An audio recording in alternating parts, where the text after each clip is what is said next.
Halo, assalamualaikum warahmatullahi wabarakatuh. Perkenalkan, nama saya Muhammad Septiono dengan NIM 2333008. Saya dari program studi Pendidikan Biologi, Fakultas Keguruan dan Ilmu Pendidikan dari Universitas Pasir Pengarayan. Tujuan pembuatan video ini adalah untuk memenuhi penugasan ujian tengah semester pada mata kuliah mikrobiologi saya. Jadi video ini akan berisi ulasan singkat mengenai bab 1 hingga bab 7 mata kuliah mikrobiologi yang saya kerjakan atau yang saya lakukan selama di semester 4 ini. Nah, yang pertama itu adalah pengantar mikrobiologi atau bab pertama pengantar mikrobiologi. Jadi mikrobiologi itu berasal dari dua kata, yaitu mikro dan biologi. Mikro itu adalah skala atau ukuran yang menyatakan ukuran mikro yang sangat kecil. Sedangkan biologi adalah ilmu yang mempelajari tentang makhluk hidup dan lingkungannya. Jadi mikrobiologi itu apa? Mikrobiologi adalah ilmu yang mempelajari makhluk hidup yang berukuran sangat kecil. Nah, pada mata kuliah mikrobiologi ini kami mempelajari terutama pada pelajaran mikrobiologi itu yang dipelajari disebut sebagai mikroba. Baik itu virus, bakteri, jamur bersalah satu, nah itu disebut sebagai mikroba. Mikroba ini ukurannya dinyatakan dalam skala mikrometer. Nah, untuk sejarah dari perkembangan pembelajaran atau ilmu dari mikrobiologi ini sendiri, yaitu munculnya teori-teori yang mengatakan bahwasanya makhluk hidup itu, terutama mikroba, itu tidak berasal dari makhluk hidup, baik itu tumbuhan maupun hewan yang busuk. Nah, dari itu maka tercetuslah dua teori, yaitu teori biogenesis dan abiogenesis. Singkatnya, teori biogenesis itu adalah teori yang menyatakan bahwasanya makhluk hidup itu berasal dari makhluk hidup sebelumnya. Ada pernyataan yang ini ungkapannya berarti makhluk hidup berasal dari telur, telur berasal dari makhluk hidup, dan makhluk hidup itu berasal dari makhluk hidup lainnya. Nah, sedangkan pada teori abiogenesis ini adalah kebalikan dari teori biogenesis. Jadi dia menyatakan bahwasanya makhluk hidup itu awalnya tidak ada. Jadi makhluk hidup itu adalah makhluk yang semulanya adalah merupakan benda mati atau makhluk mati, kemudian tiba-tiba hidup. Dia tiba-tiba hidup secara spontan. Nah, dalam teori abiogenesisnya nanti akan muncul teori yang disebut juga dengan teori generation spontan. Nah, jadi dia tiba-tiba dari benda mati tiba-tiba hidup. Nah, itu dia secara spontan. Nah, pada bab ini banyak sebenarnya materi-materi tentang penemu-penemunya, sejarah-sejarah penemuan bakteri, virus, spora, penyebabnya. Nanti itu akan lebih jelasnya di bab-bab selanjutnya. Kita lanjut saja kepada bab kedua. Bab kedua yaitu morfologi dan anatomi bakteri. Jadi jelas ya, pada bab ini kita akan mempelajari morfologi bagian luar dan juga anatomi pada bagian dalam si bakteri. Morfologi. Sel itu kan dibagi jadi dua, ada eukariotik dan prokariotik. Prokariotik itu adalah sel yang belum memiliki membran inti, sedangkan eukariotik atau sel yang menyusun kita kan masuk dalam organisme bersel eukariotik. Jadi sel eukariotik adalah sel yang sudah memiliki membran inti. Nah, untuk morfologi bakteri itu sendiri termasuk pada makhluk hidup bersel prokariotik atau belum memiliki membran inti.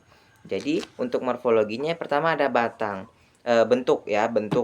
Jadi, bentuk dari bakteri itu ada batang, kemudian atau disebut juga sebagai basil, kemudian ada kokus atau bulat, ada juga yang spiral.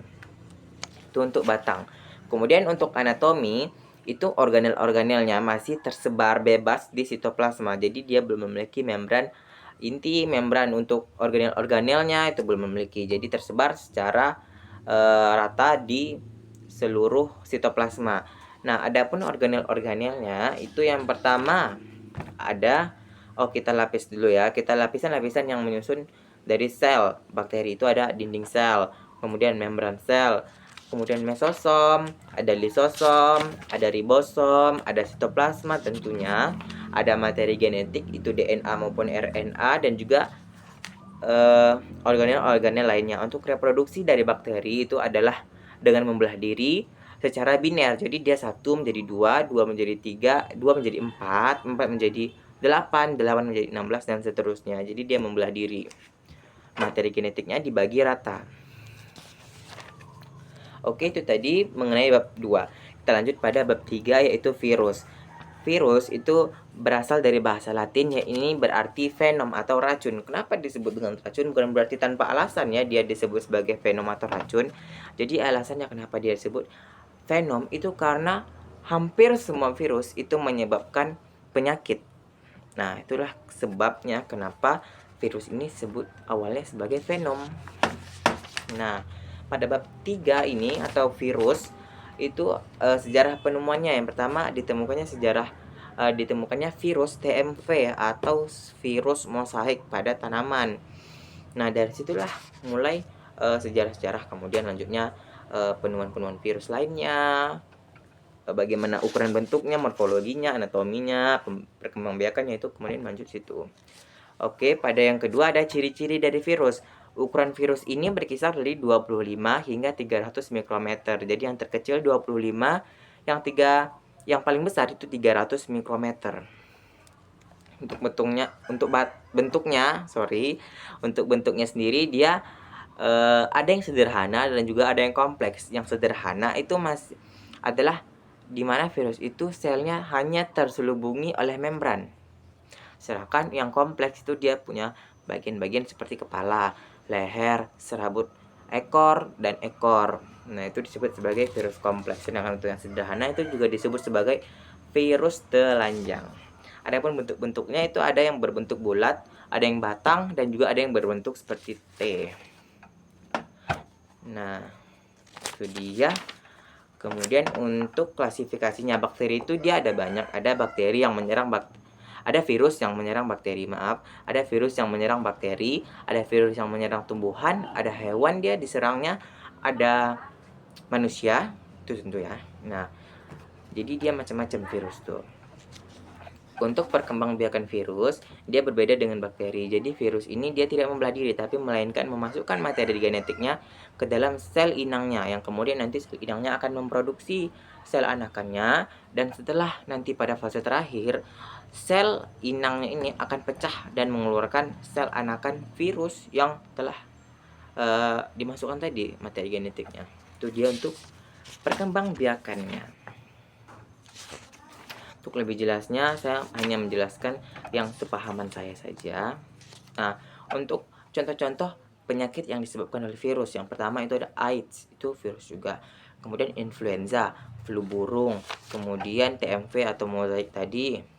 Kemudian cacar air itu juga termasuk pada penyakit yang disebabkan oleh virus. Oke, masuk kita kepada bab 4 yaitu jamur atau fungi ya nama lainnya.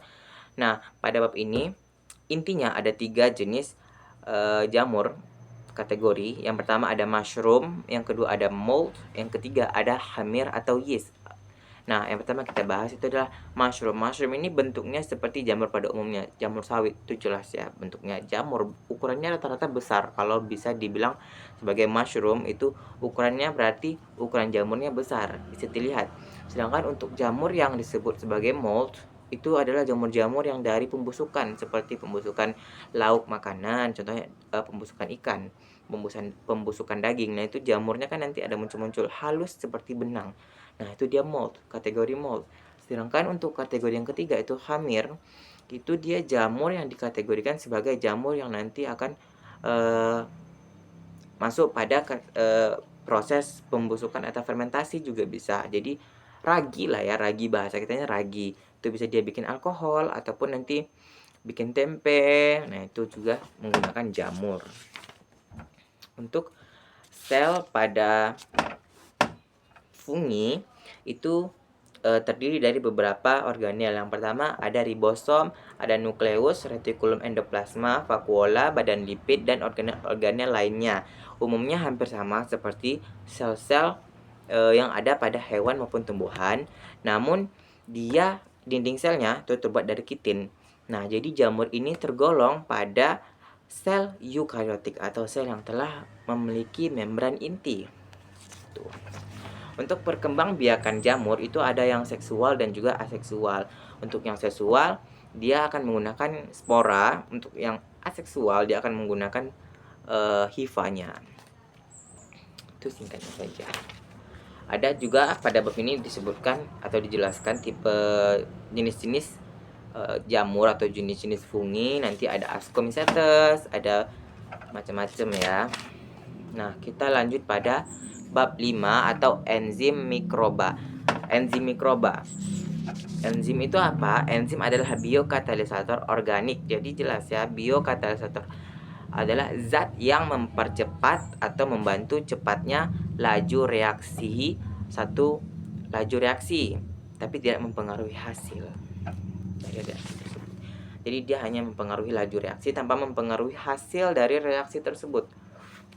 Untuk struktur itu ada yang disebut dengan holoenzim, apoenzim, dan kofaktor. Saya punya gambarnya. Oke, ini gambar dari enzim. Nih. Nah, tuh ya. Untuk yang di tengah itu disebut dengan koenzim, yang paling besar itu apoenzim, yang paling kecil yang berbentuk bulat tadi itu adalah kofaktor. Kemudian untuk mekanisme penggunaan enzim itu ada dua teori Gembok dan juga teori kecocokan. Nah, untuk sifat-sifat enzim itu enzim adalah protein. Kemudian enzim itu hanya bekerja spesifik, jadi dia hanya memecah satu substrat saja. Dia kerjanya spesifik, terus kerjanya bolak-balik. Kemudian enzim itu dibutuhkan hanya sedikit karena tujuannya kan hanya sebagai untuk zat yang mempercepat laju reaksi kimia tanpa mempengaruhi hasil dari reaksi kimia tersebut. Tuh. Oke, kita masuk pada bab 6, yaitu metabolisme bakteri. Mengenai metabolisme bakteri, jadi untuk pengantar bakteri itu kan ukurannya kecil. Jadi enzim-enzim yang diproduksi itu akan dikeluarkan bila sudah tidak dibutuhkan oleh si bakteri tersebut. Jadi enzim baru akan dihasilkan kembali jika makanan atau nutrisinya sudah tersedia. Itu untuk pengantar saja.